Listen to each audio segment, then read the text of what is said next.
Hello humans, Master Dinnerflex here, bringing you low quality content you deserve, and today, I guess I'll just have a discussion. I haven't been able to find any decks I want to show off or any combos right now.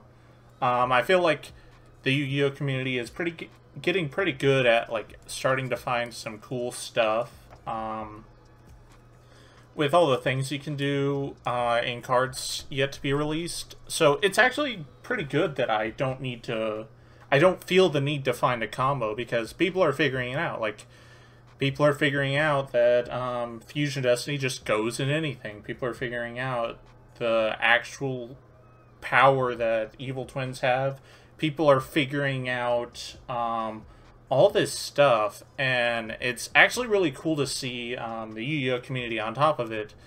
However, there is one deck I think a lot of people are confused on, and to be fair, this situation is only a problem due to a set delay. So it's not really the fault of the players for not doing this. It's more just things happen, and you might not realize the situation that's going on. And you guys can probably see on the screen now the cards I'm bringing up, and with the word set delay, you know where this conversation is going.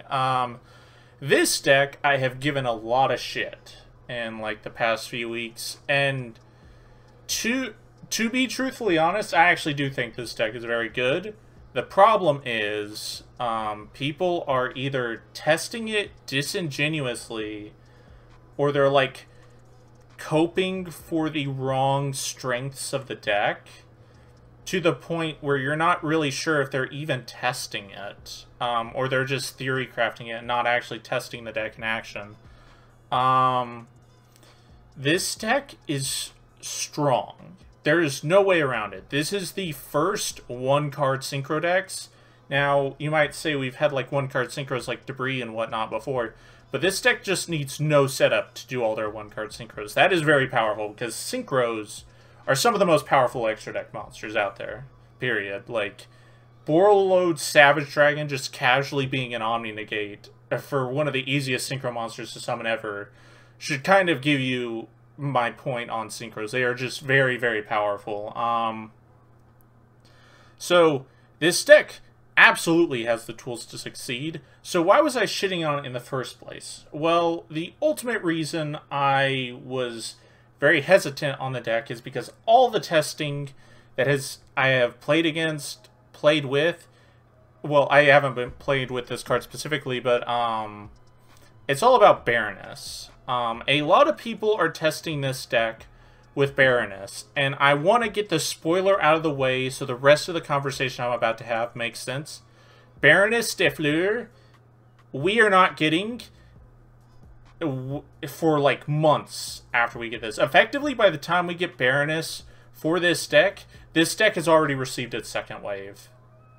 And at that point, the deck could change functionality in a very different way, just because it has more of the same of these, so it could really, really just always combo off in every situation. So, it's hard to account for Baroness being in the deck when it's effectively can change by the next set we get support for this deck. So that's very awkward. And if you're planning on buying these cards as they come out and playing the deck as is, you cannot test Baroness. You cannot. It will not be legal until well after Burst of Destiny. This card comes out in January, whereas these cards come out in October. That is a long time you are playing a deck without Baroness, and you might be asking, well, that doesn't change anything. No, it actually changes so much about what this deck is trying to do, so much so that the TCG list and the OCG list of this deck are night and day. They are so very different from each other, not in cards specifically, but what they're trying to accomplish. So in the OCG, the most common list is just pure Swordsoul. I'm not calling it by this name because this name is actually just gibberish. This deck in the OCG is being played pure because of the fact that while it is missing a lot of starters, like it doesn't have a lot of names, it doesn't matter because a lot of the times Baroness, being both an Omni-Negate, a pop, and then a reborn, can help keep your names in circulation until you can go for a push.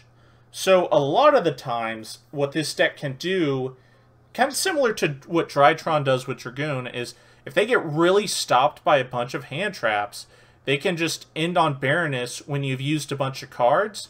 Baroness is going to remove another card from the equation, and if you don't deal with Baroness, they just reborn anything out of their graveyard, and you'll probably lose to any of the level 4s that get revived. So it's like, it is so incredibly powerful in this strategy, and you can see this in the OCG list, because they're not just playing one of this most of the time, they're playing multiple. It literally can help them stay afloat in the worst situations that the TCG list won't have, while at the same time just contributing to better end boards, because this is the only Omni-Negate this deck will have access to in the extra deck.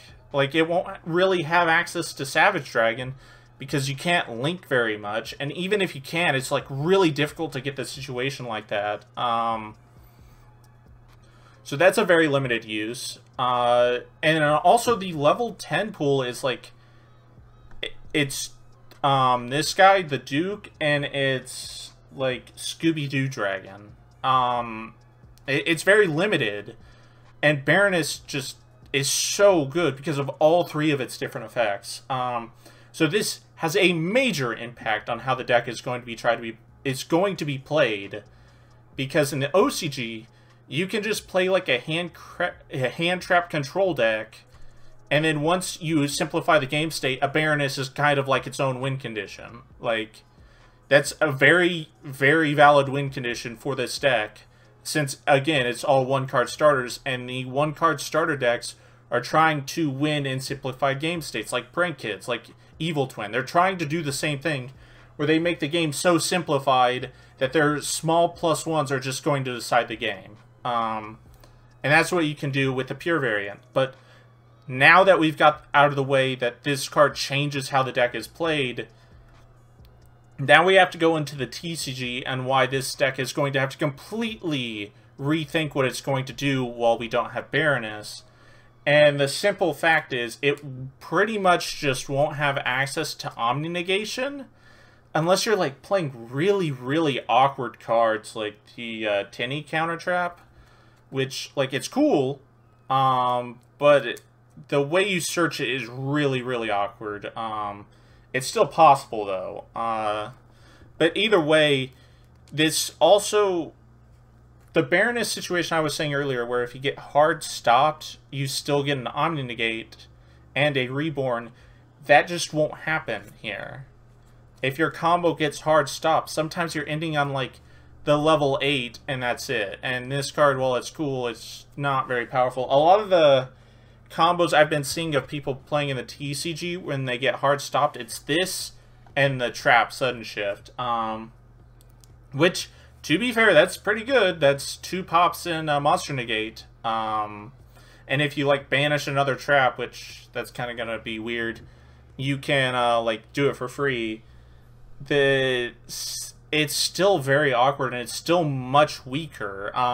So a lot of the people in the TCG are just only focusing on the Tinny variant. They're not even going to bother with Pure because it doesn't have the tools it needs yet. And I think this is a valid choice. I actually think this is probably the best way we're going to see this deck start off in the TCG, just because the Pure variant doesn't have a way to play against Disruption yet. Or let me rephrase that. It doesn't have a way to play against Disruption super well yet. And the Tinny also give you access to probably one of the most powerful Synchro monsters for this deck for a long time, and that is Chowfang. So this one's a little weird because you might be thinking, why is this the best one? It's simply because this card gives you an automatic easy win condition against Drytron. So if you don't know how you're supposed to make this, when you Baxia into Chaofeng using a Dahara, what happens is your opponent cannot activate light monster effects. Literally, Drytron cannot function. There's nothing they can do. You have to special summon one, normal summon another. Like, how you summon this is just nearly... It's almost impossible for the deck to out it with engine pieces. I actually think it might actually be impossible because they can't even, like, summon 2 level 1s in Zeus. It might be impossible for the engine itself to out it, but I could be wrong there. But having such an insane tool against Drytron almost, like, not only keeps Drytron in check in the meta, but it also means, like, this deck has a specific deck that it will automatically beat in a tournament setting, so you can just build the deck for all the other decks in the room. And when you put it in a situation like that, that is a very interesting strategy to use, and the Tinnies can give you a way to do that. Also, these guys are very, very good at going second to help you play through disruption, like Vishuda, Bounce a Thing, all these cards that just allow you to push through boards. Even the new Ecclesia Tuner is very good at helping you go second. So much so that you've seen a lot of people just try this deck going second in the TCG variant because, like, it has so many aggressive tools for breaking boards, but it's not as good as building boards. It can still do cool things, but it's just not as good. So, like, this is an interesting way to go about the deck. But that's the discussion I wanted to have. I wanted to say my piece about this deck because I've talked a lot of shit about it. I've got people angry because I've hurt this deck's feelings, but this is also just cardboard. Through testing, through watching people test, if you're playing Baroness in any situation, ignore it unless we get confirmation that Baroness is coming earlier. Because if Baroness is coming earlier, then we can account for this card. But as it currently stands, testing this card is only doing yourself a disservice if you're wanting to play this deck in real life or go to an event with this deck. Because the only thing this card does is change your perception of a deck we just won't have until well after this set. Which is, like, really bad to do. It's like people in 2018 testing needle fiber decks in the TCG when we had absolutely no confirmation of when to get it. And it even stretched to 2019, and by that point, we were just saying, yeah, if someone's playing needle fiber, we'll just leave the game because they're not testing for anything. They just want to show off, like, a goofy combo, but, like, they can do that on their own. And that's kind of the situation this is. It's not as bad. I will say it's not as bad as the needle fiber situation, because at least we know we're getting this. But it's still something you really have to keep in mind is this deck completely changes when we get Baroness. And even if you're playing the Tinny version, this gives it so much power that you don't even realize is there. This card is that impactful to the deck, and it synergizes with the strategy that much that you would probably even play multiples. But yeah, that's about it. Thank you all for watching. Hopefully you enjoyed this video, and I hope I gave you some insight on the Swordsoul deck. It's really cool. I actually, despite me shitting on this deck a lot, I actually think not only does it have the potential to be probably the best deck once it gets everything it needs, but I also think it's really cool. It's a just strong counter to Drytron because of Chaofeng. It's a 1-card synchro deck. The deck can play very well with its resources. It can snowball advantage really quickly. I actually like everything about this deck, but I don't think it's ready yet, and I actually think when we get in the TCG, it'll be so unprepared, I just won't be interested until we either get Baroness or another wave. That's just how I feel. You guys can leave comments telling me how stupid I am for hurting this deck's feelings, or just being brutally honest of how much Baroness affects this deck.